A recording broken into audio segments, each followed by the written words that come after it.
மேஷ ராசிக்கு 7.5 சனியோட தொடங்க போற 2026ஆம் ஆண்டுக்கான பலன் எப்படி இருக்க போகுதுன்னு இந்த வீடியோல பார்க்கலாங்க. 7.5 சனியில விரயச்சனி ஆரம்பமாகி 10 மாதங்கள் கிட்ட ஆகியிருந்தாலும் இன்னைக்கு வரைக்கும் உங்களுக்கு பெரிய பாதிப்பு இல்லாம காப்பாத்திட்டு இருக்கிறது உங்க ராசிக்கு 11ஆம் வீட்டுல இருக்கிற ராகு பகவான் தான்.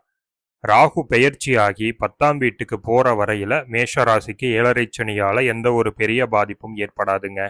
ராகு திசை நடந்துட்டு இருக்கிறவங்களுக்கு மட்டும் 2026 கொஞ்சம் தொந்தரவு செய்யக்கூடியதா இருக்கும். 11ஆம் வீடு உபஜய வீடா இருந்தாலும் மேஷத்துக்கு பாதகஸ்தானம் இல்லைங்களா, அதனால ராகு திசை நடந்துட்டு இருக்கிறவங்களுக்கு கோச்சார ராகு பாதகஸ்தானத்துல இருக்கிறதுனால சில பாதகங்களை சந்திப்பீங்க. மற்றவங்களுக்கு 11ஆம் வீட்டு ராகுவால நன்மையே நடக்கும். ஒரு வருஷத்துக்கான முக்கியமான பலன்களை சொல்லும் போது 4 கிரகங்கள் மற்றும் பெயர்ச்சிகள் ரொம்பவே முக்கியம். சனி, குரு, ராகு மற்றும் கேது.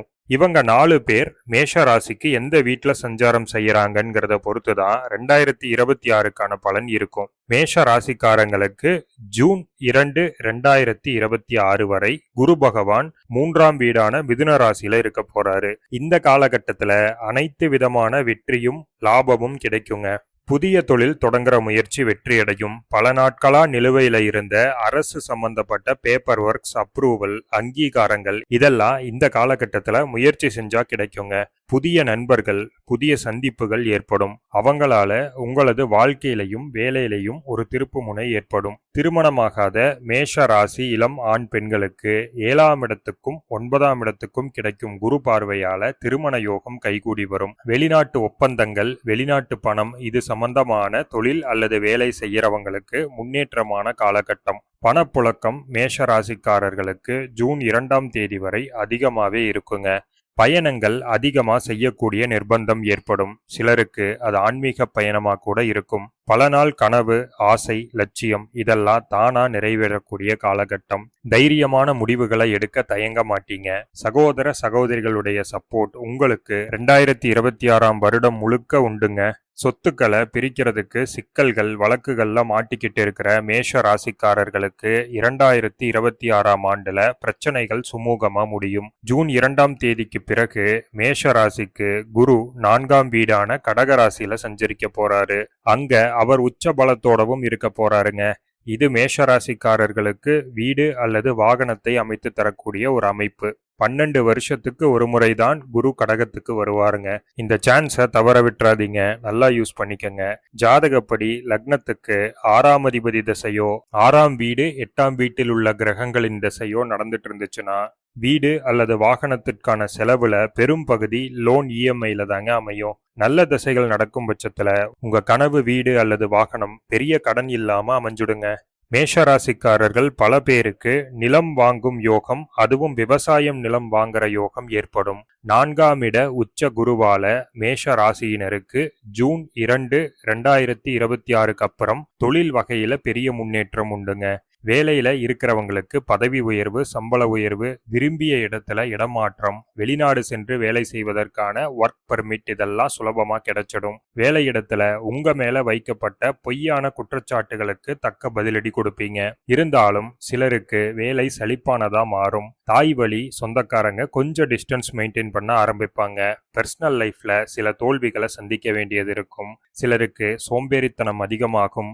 வீணா பொழுத போக்கிட்டு இருக்க தோணும். தேவையில்லாத விஷயத்துக்கு கடன் வாங்குறது, எதிரிகங்கிட்டயே போய் ஏதாவது ஒரு விஷயத்துல லாக் ஆயிக்கிறது இதெல்லாம் குருவுடைய சஞ்சாரத்தால மேஷத்துக்கு ஏற்படக்கூடிய நெகட்டிவ் எஃபெக்ட்ஸ்ன்னு சொல்லலாம். மேஷ ராசிக்கு 2026 டிசம்பர் 5ஆம் தேதி வரை ராகு 11ஆம் வீட்லையும் கேது 5ஆம் வீட்லையும் இருப்பாங்க. கிட்டத்தட்ட வருடத்துல 11 மாதங்கள் ராகு கேது இப்ப இருக்கிற நிலையில அப்படியே கண்டினியூ பண்றாங்க. உங்களுக்கு ராகு திசை நடப்பில் இல்லாம இருந்தா 11ஆம் வீட்டு ராகு நன்மைகளையே செய்வாருங்க. 2026ஆம் ஆண்டு மேஷ ராசியினருக்கு தாத்தா வழி சொத்துக்கள் கிடைக்கிறதுக்கு யோகம் உண்டுங்க. படிப்புக்காக வெளியூர் வெளிநாடு போய் தங்கி படிக்கிறதுக்கு முயற்சி செஞ்சுட்டு இருந்தவங்களுக்கு சிறப்பான வருடம் இந்த 2026. கலைத்துறை, விளையாட்டு துறையில இருக்கக்கூடிய மேஷ ராசிக்காரர்களுக்கு அவங்க திறமைய பல மடங்கு பெருக்கி வெளிப்பட வைப்பார் ராகு பகவான். அதனால பணமும் புகழும் சேரும். நகை வியாபாரம் செய்பவர்கள் தங்கம் மற்றும் வெள்ளி முதலான ஆபரண உலோகங்கள்ல முதலீடு செஞ்சு தொழில் செய்யறவங்களுக்கு முன்னேற்றம் தரக்கூடிய வருடமா 2026 அமையும். நெகட்டிவான சில விஷயங்கள் பாத்தீங்கன்னா, சிலருக்கு அவயோகமான கிரகங்களுடைய திசைகள் நடந்துட்டு இருந்தா தவறான பெண்களுடைய சகவாசம் வைத்துக் கொள்வது, மண்ணீரல் வீக்கம், வயிறு சம்பந்தமான பிரச்சனைகள், சூதாட்டத்துல பணத்தை இழக்கிறது, நோயால் தாங்க முடியாத வலிவேதனைகள் இது கூட ஏற்படுங்க. இது ஜாதகப்படி நடக்கிற திசையை பொறுத்து ஏற்படும். 5ஆம் இட கேதுவால உங்க பேஷனை ஃபாலோ பண்றதுக்கான ஒரு ஆப்பர்ச்சுனிட்டி கிடைக்கும். சிலருக்கு மனைவி வழியில இருந்து சொத்துக்கள் வரலாம். பல புண்ணிய காரியங்களில் ஈடுபடுவீங்க. தெய்வ வழிபாட்டில் நாட்டம் அதிகரிக்கும். சிலருக்கு கங்கையில் நீராடும் வாய்ப்பு கிடைக்கலாம். உங்க குடும்பத்துடைய பாரம்பரியப்படி வழி வழியா வரக்கூடிய பதவிகள், பொறுப்புகள் சிலருக்கு கிடைக்கும். தொழில்ல பிரபலமாகிறது, அதாவது இப்ப இருக்கிற காலகட்டத்துல சொல்லணும்னா உங்க தொழில்ல ட்ரெண்டிங் ஆவீங்க. கேதுவுடைய நெகட்டிவ் சைடா சாதகம் இல்லாத தசைகள் நடந்துட்டு இருக்கிறவங்களுக்கு எதிரிகள் தொல்லை இருக்கும். தந்தை வழி தாத்தா பாட்டியுடைய உடல் நலம் பாதிக்கும். அடிக்கடி உடம்புல காயங்கள் படுறது, எடுக்கக்கூடிய முடிவுல மன உறுதி இல்லாம இருக்கிறது. சிலருக்கு நாய், பூனை இது மாதிரி வீட்டுல வளர்த்தக்கூடிய செல்ல பிராணிகள் மூலமா ஆபத்துகள் ஏற்படலாம்.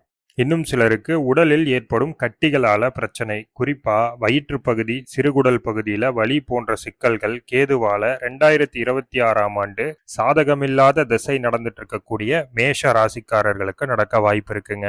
அடுத்து சனி பகவான் 2025 மார்ச்ல மீனராசிக்குள்ள வந்தாரு. அவருடைய சஞ்சார காலம் 2.5 ஆண்டுகள். 2026ல சனி பெயர்ச்சி கிடையாதுங்க. அதனால சனி மேஷ ராசிக்கு 12ஆம் வீட்டுல இருக்கிற பலன்களை வருடம் முழுவதும் தருவாரு.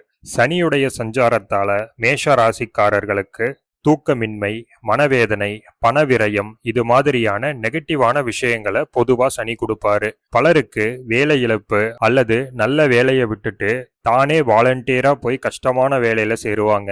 தேவையில்லாத தகராறு, வாக்குவாதத்தால பண இழப்பு கூட ஏற்பட வாய்ப்பு இருக்குங்க. ஜாதகப்படி எந்த லக்னமா இருந்தாலும் 12ஆம் அதிபதியுடைய திசை நடக்கிறவங்களுக்கு கூடுதல் கவனம் தேவை. இந்த நிலையில வழக்குகள், சிறை தண்டனை, அபராதங்கள் கூட சில சமயம் சனி தர்றதுண்டு. ஏன்னா அவர் மேஷ ராசிக்கு 11ஆம் வீட்டு ஆதிபத்தியம் பெற்று பாதகாதிபதியா வர்றாரு இல்லைங்களா? அதனாலதான் 12ஆம் வீட்டு சனி தந்தையுடைய உடல் நலத்தையும் நிம்மதியையும் கெடுக்கக்கூடியவர். 2026ஆம் வருடம் விவசாயிகளுக்கு ஓரளவு லாபமான காலம். இரும்பு மற்றும் ஈய பொருட்களை வைத்து தொழில் செய்பவர்கள், பெண் வேலையாட்களை வைத்து தொழில் செய்பவர்கள், லெதர் சம்பந்தமான தொழில், கால்நடைகள் சம்பந்தமான தொழில், மரப்பொருட்கள் சம்பந்தமான தொழில் செய்பவர்களுக்கு 2026ஆம் ஆண்டு முன்னேற்றம் தருங்க. மற்றவர்களுக்கு தொழில்ல ஒரு விதமான மந்த நிலையே எப்பவும் இருக்கிற மாதிரி இருக்கும். 7.5 சனி காலங்கிறதால மனசுல எப்பவும் எதையாவது பத்தின பயம் அல்லது கவலை இருந்துட்டே இருக்கும். ஜூன் 2க்கு பிறகு உச்ச குருவுடைய பார்வை சனி மேல விழறதால குரு வீட்டுல இருக்கக்கூடிய சனி கட்டுப்படுத்தப்படுறாரு. ஜூனுக்கு பிறகு மேஷராசிக்காரர்கள் எந்த ஒரு புது முயற்சியையும் எடுத்தா குரு பார்வையாலும் சனியின் வக்கரகதியாலும் வெற்றியும் முன்னேற்றமும் கிடைக்குங்க.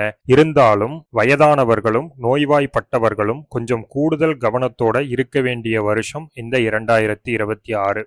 ஜாதகத்துல சனியுடைய நிலைய வச்சு சிலருக்கு 7.5 சனி பொங்கு சனியா கூட செயல்படும். அப்படிப்பட்டவர்களுக்கு மேஷராசிக்கு சனி 10-11ஆம் அதிபதியா வர்றதுனால 7.5 சனி காலமான 7.5 ஆண்டுகளும் தொழில்ல பெரிய முன்னேற்றம், நல்ல சம்பாத்தியம்னு செட்டில் ஆகிடுவாங்க. மேஷ ராசி நேயர்களே, வருட கிரகங்களான குரு, சனி, ராகு, கேதுவுடைய சஞ்சாரத்தால 2026ஆம் வருடம் உங்களுக்கு அபவ் ஆவரேஜான நிலைமையை தான் கொடுக்கும். வாழ்த்துக்கள்.